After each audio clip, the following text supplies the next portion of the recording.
Amen. Amen, amen, amen. Mela nilqawkom eżis aħwa ta' River of Love, ġewwa l-komunità River of Love, għal lezzjoni lejla isimgħu sewwa b'widnejkom it-tlieta luma miftuħin. Alleluja, grazzi Ġesu. Okay, gloria l-mulej, gloria lilek mulej qaddis. Ħamorru malajr fil-ktib ta' Ġwanni kapitlu 10. Ġwanni kapitlu 10. Illum ħanibda sensiela ta' talim ieħor u ħanħawdu mhux l-erba' biss qablu nagħmlu anke fil-weekend, imma dal-weekend tridu ġibu xeda ibes. Jew xeda ekstra. Dal-weekend għandi messaġġ blajnu talla jekk jenna xili waslu għadni l-kom jenna xili suppost kon ħawaslu xie xarilu man bad biddil l-schedule il-mulej imma għandi messaċ il-weekend li ġej that needs to be heard in the church mux għal River of Love biss għal Knisja kollha ta' Malta u Għawdex. Illum ħanibda fuq sensiela ta' talim li nemmen number 1 għal-ħajja ta' Kristjan hija kruċjalissimu. Hemm żewġ affarijiet, ovvjament. Nisejdukom hemm ħafna affarijiet, u xorta ngħidilhom il-verità. Imma hemm żewġ affarijiet li huma kruċjalissimi għall-maturità tiegħek fi Kristu. Number 1 qabel number 1, jekk inti għadek ma tallimx jew għadek ma tarafx id-differenza bejn spiritu, ruħ u ġisem, please, mur għamel dak il-kors, għax issa kors sar. Il-kors li għamilna 3 xhur fuqu, inti spiritu għandek ruħu ta' ġeġizem. Morru simawhom sewwa dawk il-lezzjonijiet. It is powerful, they're powerful. Però jekk hemm żewġ affarijiet li huma kruċjalissimi għal maturità tiegħek hija tnejn. 1, il-kelma talla. Hello. Le, ħanidilkom. Grazzi mulej li ħafna minnkom għattej naf kif nara l-espressjoni ta' wiċka max ekkanna jkun fil-verżjoni tal-kelma bħal speċi hello, mux għafija. Meta nintaqa' marrux ma' ta' Kristjani u ma jgħidu li ma jaqrawx il-Bibja, mid-dera mux għafija. Mela, grazzi mulej għalikom, għalija hi ovvja. Għalikom għandha tkun ovvja. Ma mid-dera u ħafna jaħsbu li huma Kristjani li ma jħossuhom li m'għandhomx problema li ma jaqrawx il-kelma. Ejd li kifta, tista, inti timmatura u timxi fil-verità. Ma dik waħda pedament essenzjali, fundamentali u ħanejt xi ħaġa. Ħanejt ħafna ħaġiet illum mhux waħda. 1, mhux il-mami taqralek il-Bibja jew id-dadi u laqqas jew jaqralek il-Bibja r-raġel jew jaqralek il-Bibja l-mara. Issa min għandu problema għax forsi ma jafx jaqra, dik nifhimha. Però naf il-ġaħat li ma kienx jaf jaqra kien jismu Smith Wigglesworth. Issa, jekk tidin iċ-challenge kara ġejja waħda. Where there's a will, there's a way. But many don't find the way, because they don't have the will. Mela. 1, il-kelma talla. Minna il-kelma talla. Inti ma tistax impossibbli timmatura. U tkun qed tpoġġilek nifsek kontinwament friskju li tiġi żvijat u imqarraq. Għax il-Bibja huwa l-arbil tiegħek. Number 2, l-Ispiritu Santu. Issa l-suġġett tal-Ispiritu Santu tant huwa vast. Għax għandek il-Ministeri tal-Ispiritu Santu, għandek id-doni tal-Ispiritu Santu. Imma llum mhux fuq dawk ħanitkellmu, llum ħanitkellmu kif inti tibda titgħallem, taraf u timxi fl-Ispiritu. Darba kien hemm wieħed raġel businessman l-Amerika vera di, l-istorja vera. U beda minn xejn. Beda ħajja f'qira. Mumkin ġej minn familja f'qira. U meta saqsew kif irnexxielek ikollok daqshekk suċċess. Għallhom għax kull meta jkolli xi għażla jew ħanagħmel xi deċiżjoni tal-business, dejjem niċċekkja fl-ispirtu tiegħi x'qed jgħid l-Ispirtu Santu. Iva, le, mhux issa, stenna, evita totali. U jekk jiena u inti nitalmu nimxu fl-ispirtu li hija prattikament il-ħajja għall-Kristjan. Sewwa, inti tevita ruxmata problemi fil-ħajja tiegħek, tevithom. Jekk int miżewweġ, iż-żwieġ tiegħek ħajimprovja. Relazzjonijiet mal-aħwa tiegħek ħajimprovjaw. Il-business tiegħek jekk l-Ispirtu Santu tagħmlu l-manager tal-business tiegħek ħajimprovja. Imma ma tgħidx jiena iva nemmen fl-Ispirtu Santu u xorta tagħmel li trid int. U ma tistax tifridhom, jiena nħobbu ħafna l-Ispirtu, pereżempju naf ċertu aħwa, nħobbhom u naf li ħafna minnhom iħobbu l-Kristu. Imma xi kultant nintaqa' ma' xi aħwa li forsi mhux minn dil-komunità ma' ċertu komunitajiet oħrajn li huma simili, jgħidu li aħna nħobbu ħafna l-Ispirtu Santu ma taqra l-Bibja le għax jiena nimxi bl-Ispirtu. Stenna fdejli hija għaskont l-ewwel Ġwanni kapitlu 4 ħafna spirti. L-Ispirtu. Allora kif tkun taf li verament l-Ispirtu Santu qed imexxik? Dar raġel li prattikament sar miljonarju, mhux għax biss ħadem, imma x'kull meta kellu xi deċiżjoni talab biex l-Ispirtu Santu jmexxih u jagħmel the right choices. Ħafna midrabi jiena u inti nagħmlu ħafna affarijiet by trial and error jgħidulhom. Ħannara kux ħataħdem, ħannara x'ħajr nexxieli. U tispiċċa inti m'għandekx ħadej xi 1000 sena. M'għandekx ħafna żmien x'toqgħod taħli toqgħod titgħallem mill-istej dejjem l-iżbalji tiegħek. Issa jalla titgħallem mill-iżbalji tiegħek għax ħafna jagħmlu żbalji u xorta ma jitgħallmux minnu. Imma jekk inti tisma' l-Ispirtu Santu, m'għandekx għalfejn toqgħod tistenna tagħmel żball biex titgħallem, tista' tagħmel right away, the right thing, right away. Amen, halleluja. Halleluja. U l-Ispirtu Santu hemm ħafna modi kif ikellimna. Nafu number 1, kulħadd jgħid number 1, ikellimna mill-kelma tiegħu. Ftakar l-istess Spiritu Santu li ħajmexxik huwa l-istess awtur li kiteb il-Bibja. Għalhekk huwa eretiku, huwa żvijat, u ma mhux tagħmlu xi sija jew xi laqqas minuta tisimgħu jew tkunu sudduti u tpoġġi taħt xi ħadd li jgħidilkom jiena nimxi mal-Ispirtu u l-Bibja mhux biżejjed. Don't ever put yourself under that type of spirit.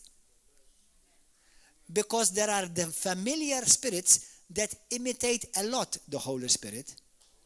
Let me say that again. There are familiar spirits that imitate the Holy Spirit. Dan huwa tant huwa tal-invast, ħanejdukom naqa' basics li importanti. Number 1, l-Ispirtu Santu qatt ma jolli l-ħadd ħlief il-Kristu Ġesu. Eżis Kattolċi, l-Ispirtu Santu qatt ma ħajjoħdok ant Marija. U iktar ant il-Madonna. Tal-qoċċa, tal-ċoqqa, tal-ġebla, tal-ħobla, tal-oqda, l-Ispirtu Santu mhux ħajjeħdok jew joqgħod jirrefletti li jitkellmek fuq Marija. Laqqas fuq Giuseppi, biex ma naħsbux li aħna forsi kontra l-femminili. Sewwa, u laqqas fuq Giuseppi. Spiritu Santu Ġesu jgħidilna ċar meta jiġi hu jarrafkom lili, mhux il-Gordon Ġamaxel il-Ġesu. Amen. Tu, l-Ispiritu Santu u Ġesu għandhom l-istess lingwa. Jekk tisma' l-Ispiritu Santu, jitkellem bħal Ġesu. Jekk tisma' l-Ġesu, jitkellem bħal Ispiritu Santu. Nista' nagħmilkom l-istess il-missier, ġifieri. Għandhom l-istess lingwa, ġifieri il-missier mhux ħajlek ħaġa u l-Ispiritu Santu ħajlek xi ħaġa oħra. Amen. Għalhekk intom li tgħidu li jiena nħobbu l-mulej u nimxi fl-Ispirtu ma tiġix tgħidli naqra l-Bibja, qed tiġi tkun kandidat biex tiġi żvijat. Il-Bibja tibqa' dejjem l-ewwel. Mhux għax l-Ispiritu Santu huwa t-tieni, imma l-Ispiritu Santu jaħdem mal-kelma. Qed tifhmu? jekk inti ma tonarax il-kelma li huwa Ġesu, għaliex għandu l-Ispirtu Santu jorara ilek? Ikun qed jispoljak biex kompli tagħmel dak li huwa ħażin. Qed tifhem? Mela tinsiex li għalkemm huma tlieta missier bil-Ispirtu Santu imma ma jmorrux kontra xulxin. Mela l-Ispirtu Santu dejjem imexxik mal-kelma. It-tieni dejjem għandu l-istess leħen u jitkellem eżattament bħal Ġesu Kristu. Amen. Dawk it-tnejn huma żommhom f'qalbkom u tinsewhomx. Ejd it-talba warajja. Ejdlu mulej għaddix. Nitolbok biex iġġibni iktar aware tal-vuċi tal-Ispirtu Santu fil-ħajja tiegħi. Għatini mulej il-grazzja biex naraf il-vuċi tiegħek u biex dejjem nagħmel l-għażliet ġusti li jigglorifikaw il-Ġesu fil-ħajja tiegħi fi Kristu Ġesu. Amen. Ġwanni kapitlu 10, morru hemmhekk.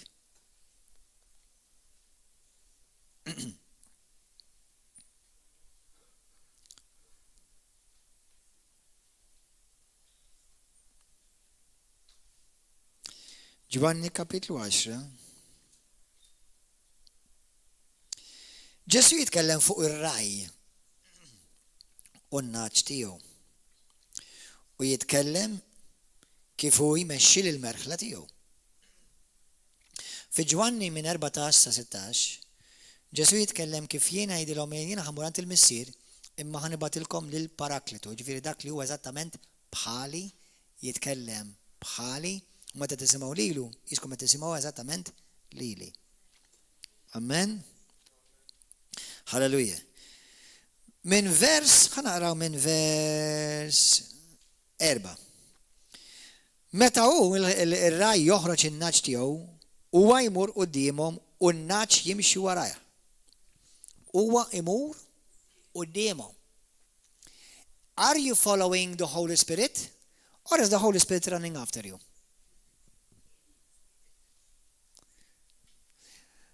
Brother Hagin kien jgħid, aħjar tkun pass wara Alla milli pass qabel Alla. It's better to be one step behind God, at least you can see him, than be a step ahead of God. Amen. Għalhekk isimgħuni, God is not rushing. Issa ma tagħmel sens ħafna bil-Malti, Alla mhux Russu. Ġifieri Alla mhux maġġel.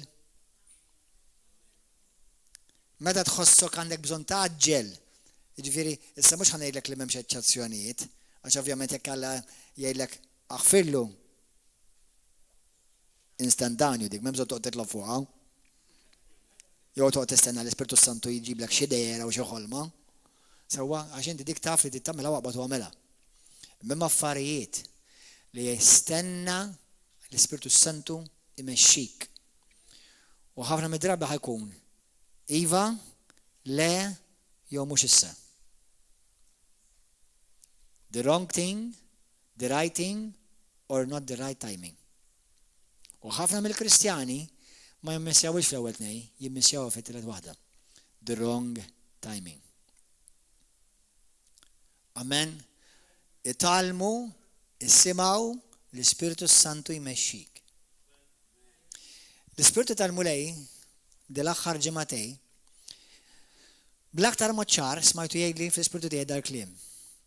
Tkellem il-poplu tiegħi fuq l-importanza li żminijiet li qed jgħixu fihom huwa kruċjali li jarfu leħni. Isimgħuni aħwa. Illum xi ħadd maħmuġ prova jħammiġni. Grazzi. Halleluja. B'gidba. Ma importax. Imdorrijin bijom.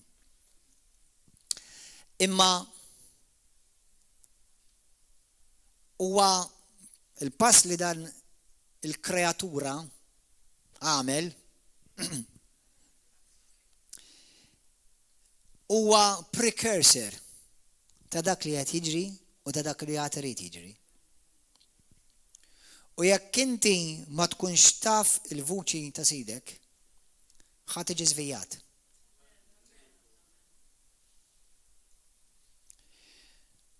Bħalma tafu jiena minn fuq il-pulptu u ġieli saqsewni rigward jekk għandhomx il-Kristjani jieħdu l-vaċċin jew le, dejjem qedtilkom dak fidejk. La ħanejlek iva u laqqas ħanejlek le. Għalija naf xerid dak li jrid Kristu u dak li jgħid l-Ispiritu Santu. Issa, marrit inġib il-ħadd taħt kundanna. Però affarijiet bħal daw, you need to ask the Holy Spirit. Għax forsi, ovvjament, għax għalli li jien għat li dinja l-marka tal-bestja li għat metta u għat memminta ġvi gidba faħxija di. Imma jekk kiku verament tal-ħarsa għad kienet. Miex, tħabru xasom dak li ħattu l-vaksin. Imma la jiġi l-vaksin, l-istess ħajamlu l-kom dell-intimidazzjoni. L-istess ħajamlu din it-tip ta' intimidazzjoni ħajamlu l-kom. X'ħat għamel? Pastor nieħodew le. Ask the Holy Spirit. How much you need to hear the Holy Spirit? Għattif moħwa, ħanserħilkom raskom. Jiena tlabtu l-mulej u għet l-mulej tlu di xini, tlu di miex ħaġa perikoluża r-ruħu. Ma ħassajtu xejli Iva, u hemm nies u profeti Alla li qalu li miexi u nemminhom nies li huma Alla li nemmen. Imma l-biċċa xogħol għadi Alla qed jipprepara l-Knisja. U qed jallimkom li tkunu in-naċ li tisimgħu leħnu. X'ħat għamlu? Jekk ikun tiġi, jiena u inti nkunu għadna hawnhekk għal żmien tal-marka tal-bestja, x'ħat għamel? Ħat oħodha xi tfal qeddewni? Ħat oħodha għax il-kinkella il-boss qalli kaċċini mix-xogħol? You better know the voice of the Holy Spirit. Because you will damn your soul. Do you see now how important it is to know the Holy Spirit? Taraw issa ġifri għal darboħra ma nemminx li dal-veċinu wala għal il-marka tal-bestja. All right? U ma nemminx li poġġejtu ruħkom minn ħada jew minn irti uħada fil-periklu tal-infern. Jista' jkun hemm side effects bħalma diġà sabu, toqgħodux jitkellmu please. Imma il-kustjoni għadi. Jessek inti marriċ nwaqqakom f'kundanna minn ħada u marriċ nsaqsikom minn ħada, God bless you, minn maħdex, God bless you do. Imma l-bicċa xogħol għadi. Kemm Kristjani, ħajtkellem bil-mod ġenerali, għal darboħra, il-mulej ma jikkondannakx li jekk ħadd il-vaksin. Imma ħansaqsikom. Kemm minnkom tidu tafu l-verità, u l-idejk jekk titafu l-verità. Għal minnkom mhux qed tolli idejkom? Kemm minnkom saqsejtu l-Ispirtu Santu għandin u ħada jew le? Bejnek u bej il-mulej. That's it. Issa, sa daqallek toħodix u ħatta xorta waħda, ma jfissirx li tliftu ruħek. Imma għadu attenti, għax dan huwa żmien ta' preparazzjoni. This is all an exercise. It's a rehearsal. What are you going to do when that day comes? U ħafna profeti jgħidu that day is a day that you and I will see. This generation. X'ħanamlu aħna Kristjani? Itgħallem isma' l-vuċi tal-Ispirtu Santu. U dik ma tistax tħalliha frażi għaliha. Irid ikun hemm titgħallem x'tajt il-kelma u trid tkun f'xirka sew, safja, qaddisa, mar-ras u mal-ġisem. Kulħadd jgħidha, jien irrid inkun f'xirka sew, mar-ras u mal-ġisem. Ħanerġa' ngħidha, Jekk min ħal vaċin u min jixtiequ il-vaċin, ma nemmenx li qed tpoġġi ruħek fil-periklu. Però nemmen li għandek titlob Ispiritu Santu. Għax hawn min għamel mhux dal-vaċin biss, vaccines oħrajn, setgħu għamlulhom id-dannu. X'tagħmel imbagħad hi? Għalhekk qed ngħidilkom oqgħodu attenti. Minn dak il-lat iva oqgħodu attenti. Imma mhux li biss hemm ħafna affarijiet oħrajn fil-ħajja. Taqbadx tagħmelha għax kulħadd qed jagħmelha. Ejn nagħmlu mod kieku jien il-passer l-estrem ieħor. Aħwa kulħadd pereżempju jrid jagħmel dan il-pass li ġej issa. Intom tagħmlu ħaxen ngħidilkom jien.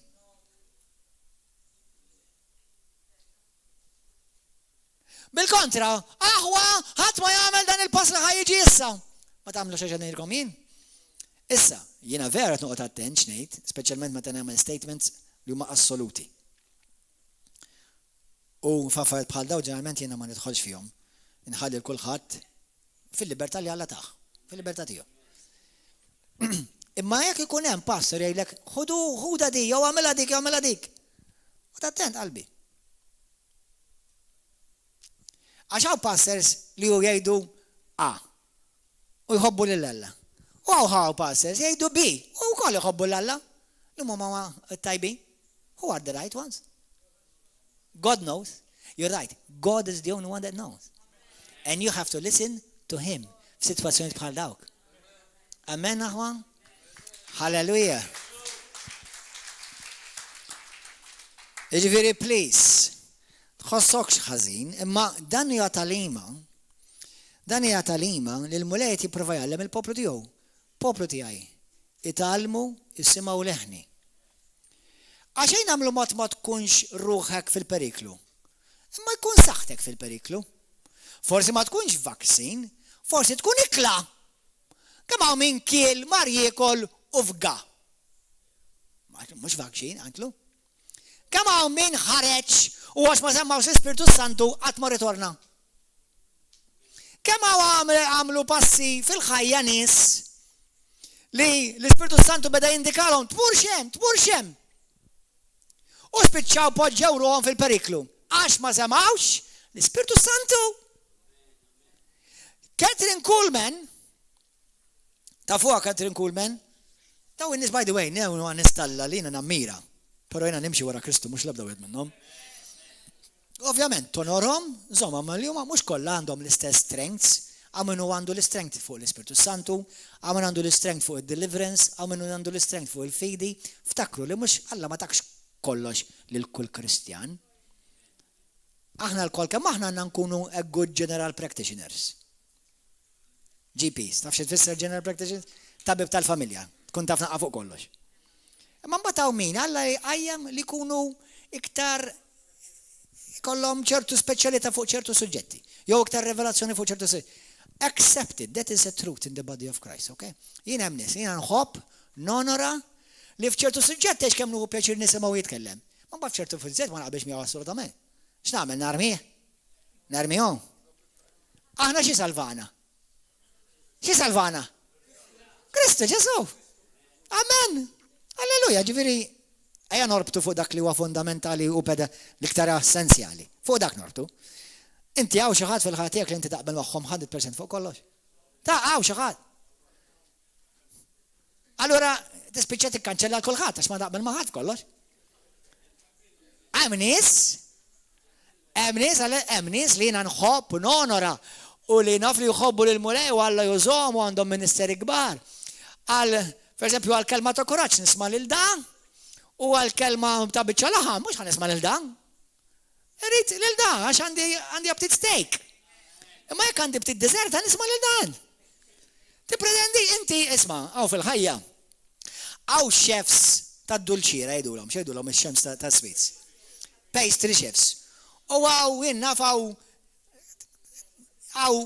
chefs li jien kollu jaqlu l-majjal u l-laħam u l-laħmijiet, kentit per esempio tmur restaurant partikolari, l-ħin kollu laħam laħmijiet jaqlu, mux ħamillek pasta, titolbux jgħamillek pasta, xieġibillek xie bicċa steak. U l-pastry chef titolbux xie bicċa steak, ħagġiblek pasta. Mela għaraf li fil-ġisem ta' Kristu hemm kulħadd għandu s-sejħa tiegħu u fil-maturità li l-Ispiritu Santu jgħalmek Żamm il-kulħadd l-istess fis-sens onora, rispetta u ħobb. Sewwa, jiena mhux qed ngħidlek żomm il xi ħadd li jgħidlek xi ħmerija xi dottrina ta' barra minn hawn ta'. Jiena qed ngħidlek daw jiġifieri nies li huma kollha li fejn jasal huwa l-essenzjal li jaqblu. Sewwa, fejn huwa essenzjal. Pereżempju jiena hemm nies li jgħidu pereżempju kontra preacher partikolari, mhux ħansemmi ismu mhux forsi xi ħadd joqgħod iballa fil-vojt fuqha. Jiena ħobb nisimgħu biex inkoraġġini. Imma naf li mhuwiex teacher sejħat jew hija encourager.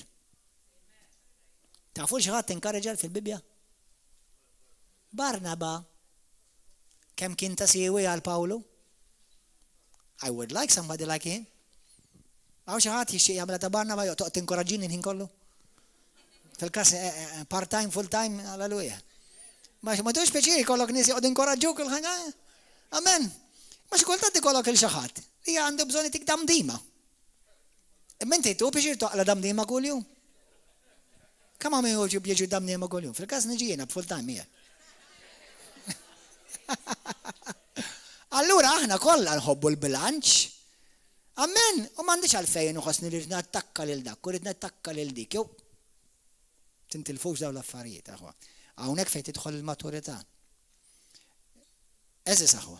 Anyway, allura intom nisimgħu nitgħallmu li number 1 kulħadd jgħid il-kelma. Number 2 l-Ispirtu Santu. Amen. Mela l-mulej jgħidilna number 1, ħalli l-Ispirtu Santu jmexxik, mhux quddiemek, mhux l-Ispirtu Santu warajk. Amen. Ejja nkomplu naqra. Ħallali. U meta joħroġ in-nax tiegħu huwa jmur quddiemhom. U nax jimxu warajh għax jissimgħu leħnu. Imma wara wieħed barrani ma jimxux. Anzi jaħarbu minnu. Għax leħen barrani ma jafuħx jew ma jarfuħx. Din l-parabola għalilhom Ġesu iżda huma ma femux xrid jgħidilhom biha. Alleluja. Thank you Lord. Morru fi ktib ta' Ġwanni 14.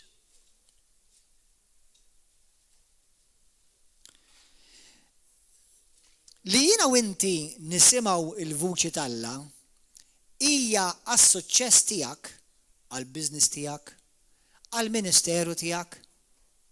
Issa saħħu għall-ministeru tan-nejkom ta'. Taf li inti din is-sala sibta għax Ispirtu Santu poġġieli fuq qalbi. Taf li fin-natural laqqas ritta jien.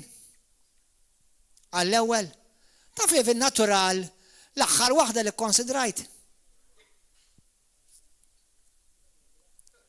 U l-ħin kollu l-Ispirtu Santu kien iġib li gondolier. Murar għal gondolier. Il-gondolier.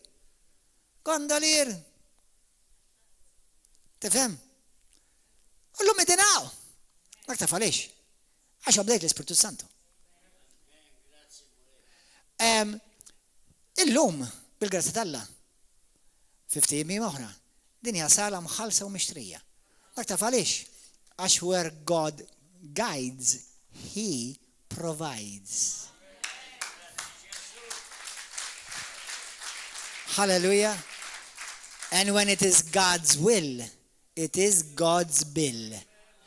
Kien l-Ispirtu Santu li qalli irridek fuq it-televiżjoni. Inna 11 sena. Eluf kbar ta' flus ħarġu. U qatt ma waqafna, qatt ma konna tard inħallsu kontu jie. Xogħol, dak huwa xogħol soprannaturali tal-Ispirtu Santu. Kemm importanti, meta jiena kont fil-Bible College nirringrazzja Alla. Dawn huma żewġ affarijiet li jagħmlulna ħafna stress fuqhom, il-kelma u l-Ispirtu, il-kelma u l-Ispirtu.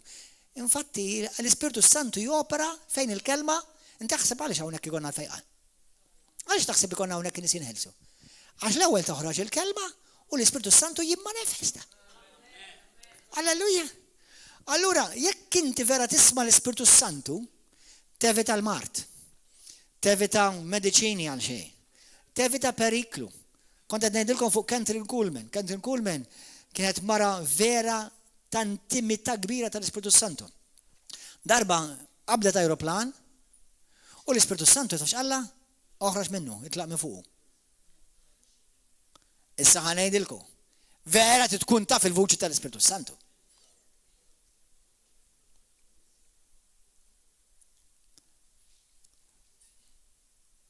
dak l-ajruplan waqa' u kull wieħed minnhom kollha mietu. U għalula għaliex ħriġ minn fuq l-ajruplan? Kif kont taf? Allura għax l-Ispirtu Santu għalli. Allura l-Ispirtu Santu li l-ek biss Alla jbirek qal. Għaltilhom le qal lil kulħadd, imma ħadd ma beda jisimgħu, jien biss smajtu.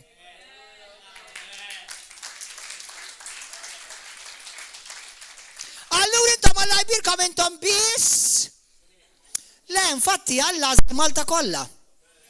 Imma ftit semgħu għalkemm nirringraż. Lil Malta kollha jrid isalva Ġesu, imma hu minnu arroganti, ignoranti u mimlin bihom infushom u saru sewsa tad-demonju.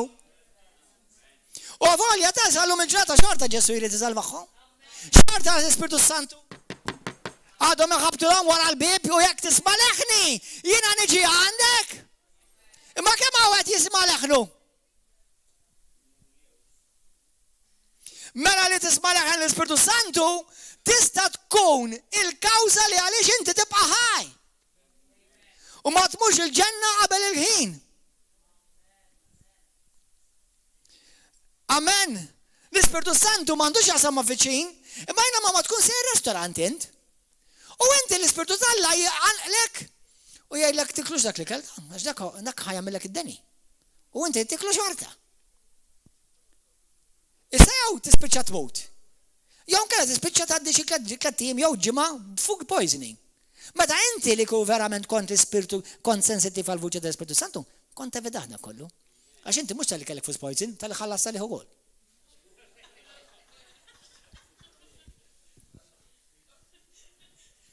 Dak poison doppju.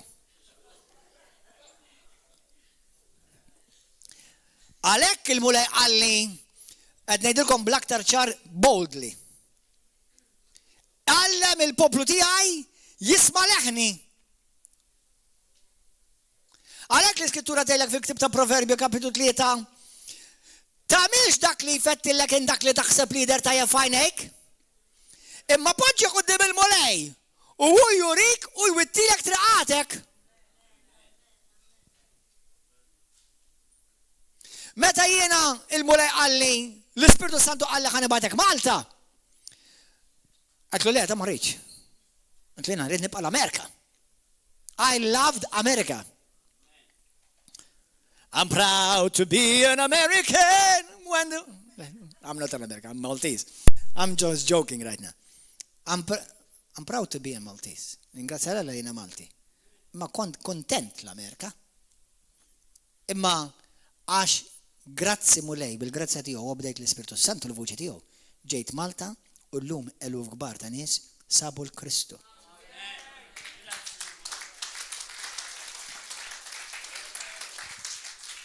Kemm importanti tisma' l-Ispirtu Santu qalbi?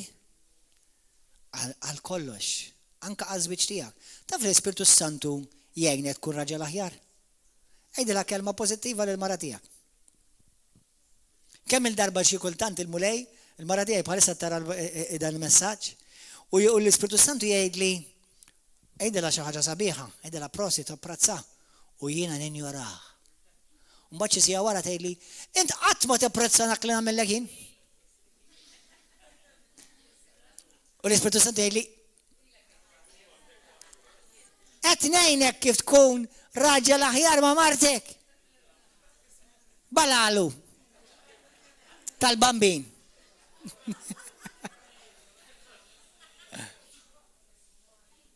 Irġiel tal-mulej, balali tal-mulej. Qed jgħinkom l-Ispirtu Santu kif tkun raġel aħjar ma' martek. Mara, għal l-Ispirtu Santu qed jgħidlek qed jifisfislek kif tkun aħjar ma' żewġek. Il-lestina kieku smiġiet tara kemm ikunu bomba men. U hekk Alla ħalqhom jekk jiena u inti, jiena ma wasalx, ovvjament, nitalmu nobdu il-vuċi tal-Ispirtu Santu. Amen? Halleluja. Ġwanni 14.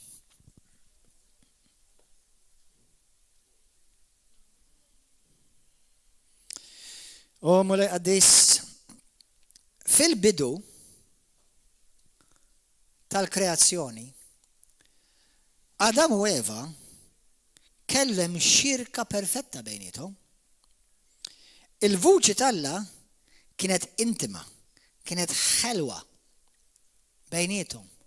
Kif daħal id-dnub, il-vuċi tagħhom talla beżżatu.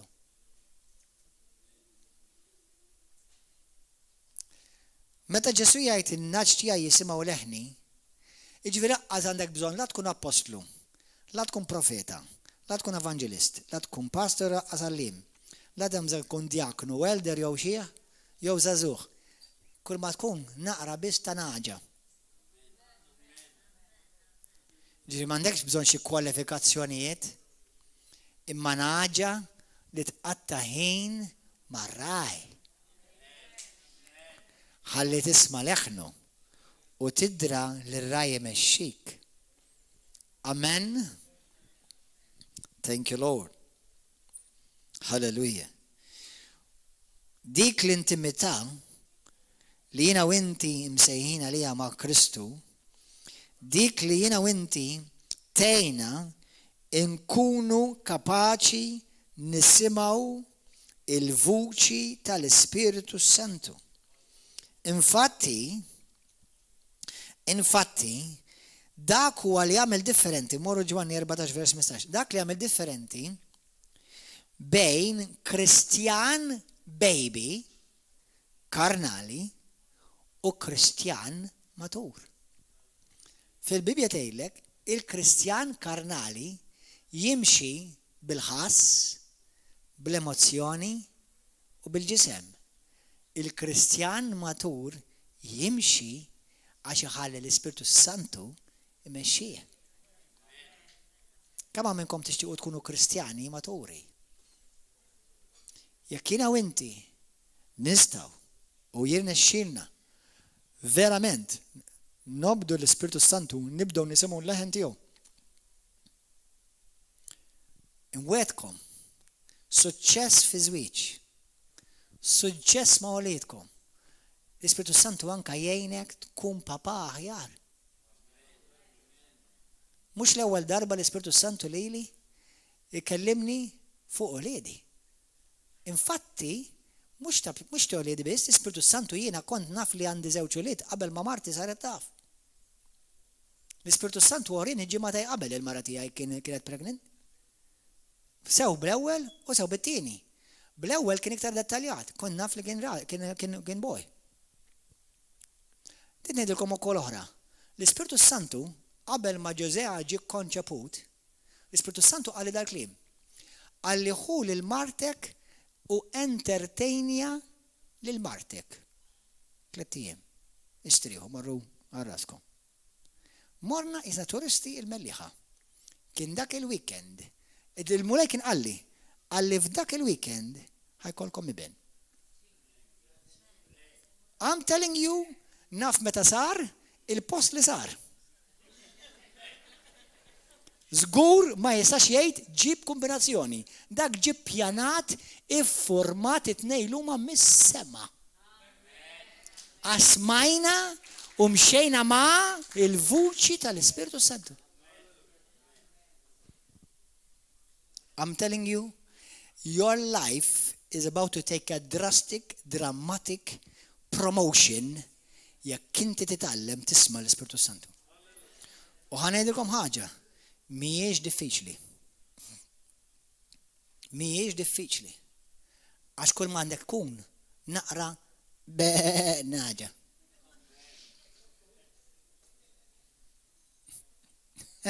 Mhux meża.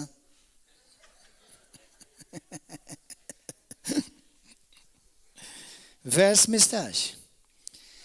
Jekk tħobbuni, ħarsu l-kmandamenti tiegħi u jiena nitlob il-Missier u jagħtikom difensur, parakletu, li tfisser ukoll difensur jew tal-akkużat fil-qorti jew akkużat assistent difensur, konsolatur jikkonslak. Sewwa, xi ħadd infatti fil-Grik tfisser ieħor bħali minn floki. Hekk tfisser fil-Grik. One who's like me instead of me. L-Ispirtu tal-Bela. Dan id-defensur, dan l-Ispirtu Santu, ieħor jibqa' magħkom għal dejjem.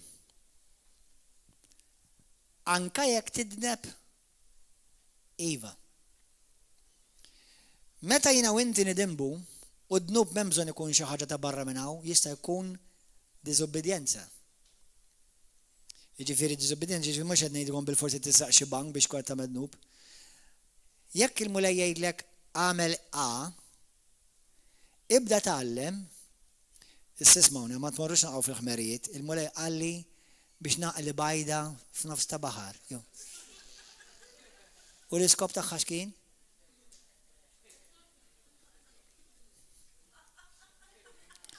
Il-mulej qalli biex immur Paċeville għax hemm waħda qed tistennini.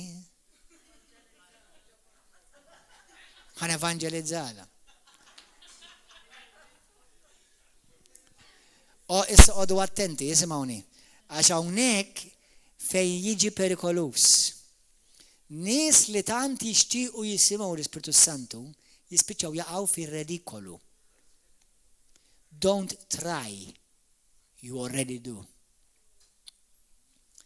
Don't try to be spiritual, you are spiritual. Just be still and you will know him. Be still, mux bil-forsi ġifti għaf nafsa triq. I'm being still.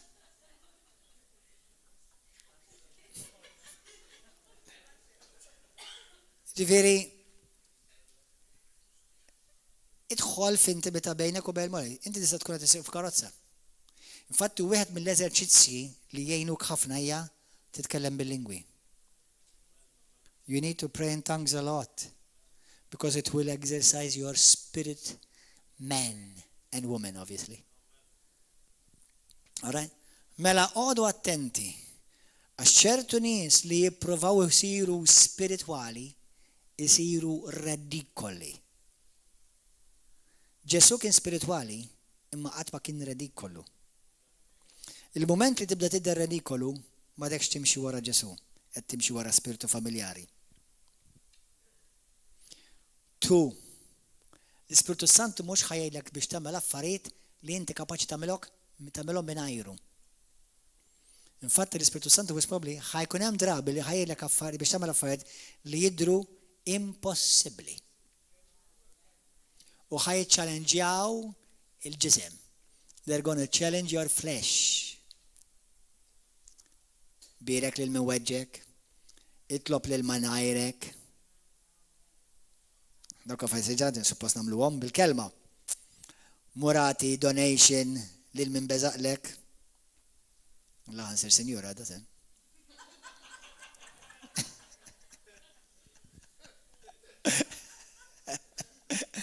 La, bisena. The Holy Spirit will challenge you and he will challenge your flesh to kill your flesh. Ġuħodu attenti għax rajt u kol kristjani jispiċaw kuku. Ftakru dan il-prinċipju kardinali. L-Ispirtu Santu għat buħaj kontradixxi il-kelma għaddisa miktuba talla. Għat. 2. L-Ispirtu Santu dejjem, kulħadd jgħid dejjem, jigglorifika lil Ġesu. Jekk qed tagħmel xi ħaġa li jirredikola lil Ġesu, żgur mhux l-Ispirtu Santu. Għax l-Ispirtu Santu jigglorifika lil Ġesu. He makes Jesus looks glorious. Not you look glorious. Jesus. Amen. Ħanispiċċaw dal-waqt. Vers 17. L-Ispirtu tal-verità li d-dinja ma tistax iġġivih għax la jataraw u laqqas tarfu. U ħanispiċċaw b'di. Iżdintom, poplu tiegħi, merħla tiegħi. Intom tarfuh. Għax diġà jgħammar fikom. U huwa ma'kom. Ma nħallikom xil-tiema nerġa' niġi permezz tal-Ispirtu Santu għandkom Ftit ieħor d-dinja ma taranix aktar iżda intom qatt tarawni għax innejxu intom ukoll qatt tgħixu. F'dak il-jum intom tarfu li jiena f'missieri u intom fija u intom u jien fikom. Alleluja. Glorja lil Mulej. Kulħadd iqum bil-wifqa.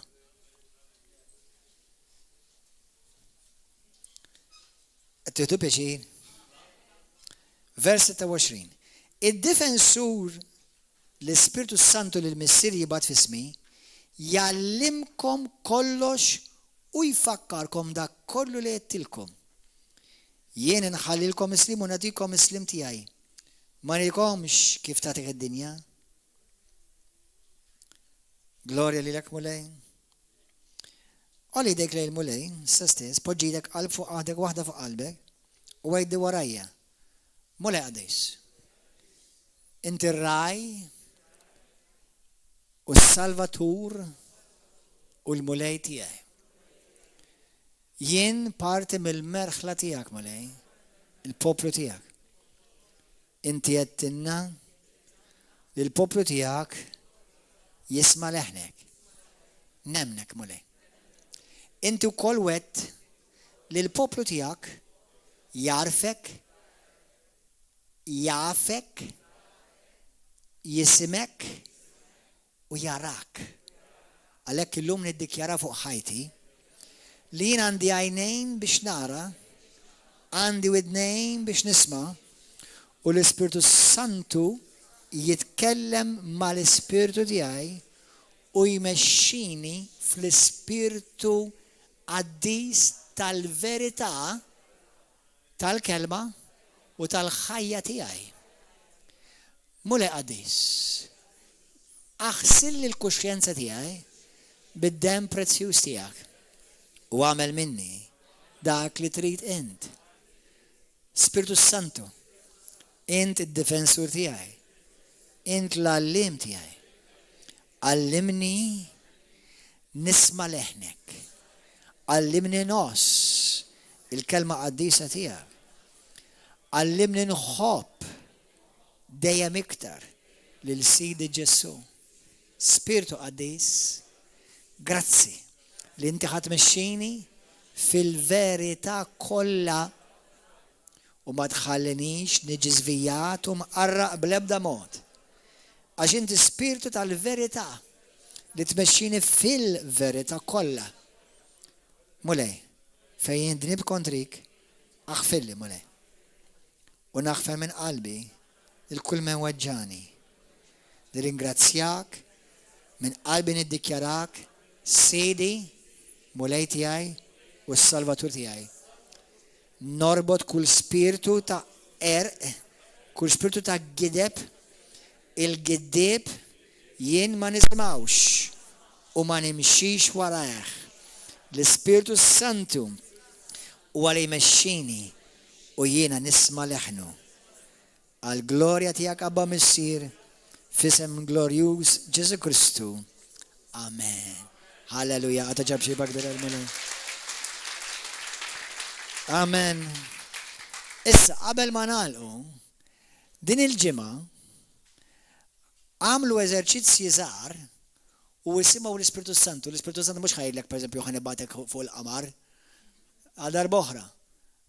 Eżerċizzji żgħar u isma' lejn l-Ispiritu Santu u obdiħ f'affarijiet żgħar. Ħatibda tikber fl-eżerċizzju tiegħu da. Maqra l-Bibja. Ħalli inti jekk ikun hemm xi ħaġa li xi spiritu familjari jipprova jgħidlek, inti mal-ewwel il-kelma titla' fik. Le, mhux Ispiritu Santu, l-Ispiritu Santu mhux ħajliek. U għajdit glorifika lil Ġesu, di tonora lil Ġesu. Nista' nimmaġina l-Ġesu jagħmilha di? Jekk le, mela mhux Ispiritu Santu. Amen. Halleluja. Il-paċi magħkom eżis aħwa ta' YouTube, televizjoni u Facebook. Narawkom is-Simply J u raħat fil-ħodu